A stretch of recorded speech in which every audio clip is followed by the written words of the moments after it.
Literasi teknologi dalam ilmu hukum. Bagaimana dinamika manusia dari Homo juridicus menuju Homo digitalis sebagai subjek hukum dengan sifat dan perilaku baru yang serba berbasis data dan platform. Selamat datang di channel Literasi Teknologi dalam Ilmu Hukum. Tema hari ini adalah Homo digitalis sebagai subjek hukum baru, dari Homo juridicus ke manusia berbasis data dan platform. Sebagai latar belakang dapat dikemukakan hal-hal sebagai berikut ini. Selama ini,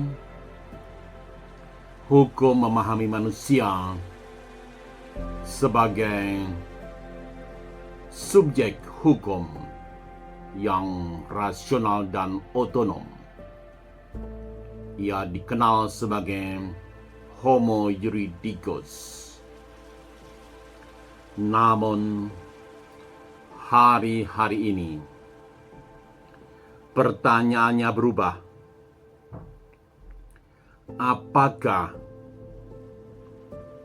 manusia digital atau Homo digitalis masih sama dan sebangun dengan manusia hukum yang dibayangkan oleh teori klasik?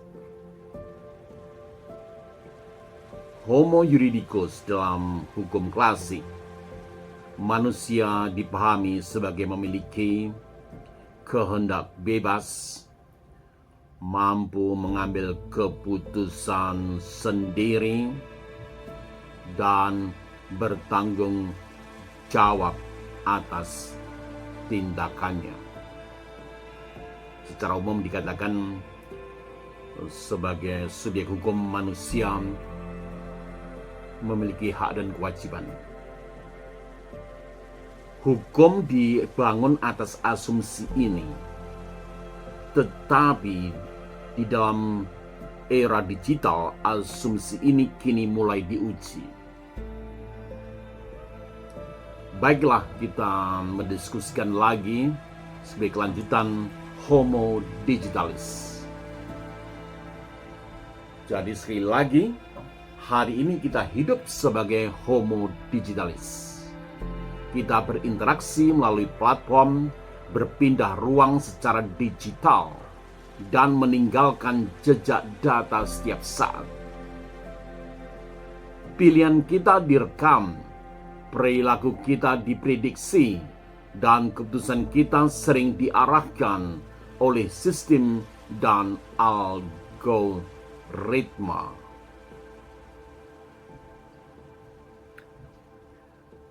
Selanjutnya kita mendiskusikan manusia berbasis data dan platform. Dalam dunia digital, manusia tidak hanya dipandang sebagai pribadi, tetapi juga sebagai profil data. Platform mengenal kita melalui riwayat pencarian, lokasi, dan kebiasaan, serta pola perilaku. Pertanyaan bagi hukum adalah, apakah manusia masih sepenuhnya subjek? Dalam arti masih sama dan sebangun sebagai subjek hukum dalam teori klasik, atau dalam level tertentu sudah mulai bergeser menjadi objek pengelolaan data. Untuk kali ini, refleksi ilmu hukumnya sebagai berikutnya. Jika hukum masih berangkat dari gambaran Homo juridicus Sementara realitasnya manusia merupakan homo digitalis, maka jarak antara hukum dan kenyataan semakin lebar. Itulah tantangan ilmu hukum di zaman digital. Ilmu hukum sudah sepatutnya memahami manusia dalam kondisi baru ini tanpa kehilangan nilai kemanusiaannya. Refleksi, homo digitalis bukan ancaman bagi hukum, tapi ujian bagi ilmu hukum. Pertanyaan reflektifnya adalah, apakah hukum akan menyesuaikan diri atau tertinggal oleh perubahan zaman, bahkan tertinggal jauh oleh perkembangan teknologi digital dan artificial intelligence. Disitulah literasi teknologi dalam ilmu hukum menjadi sangat penting. Terima kasih telah menonton. Subscribe, like, dan share. Sampai jumpa. Salam sehat.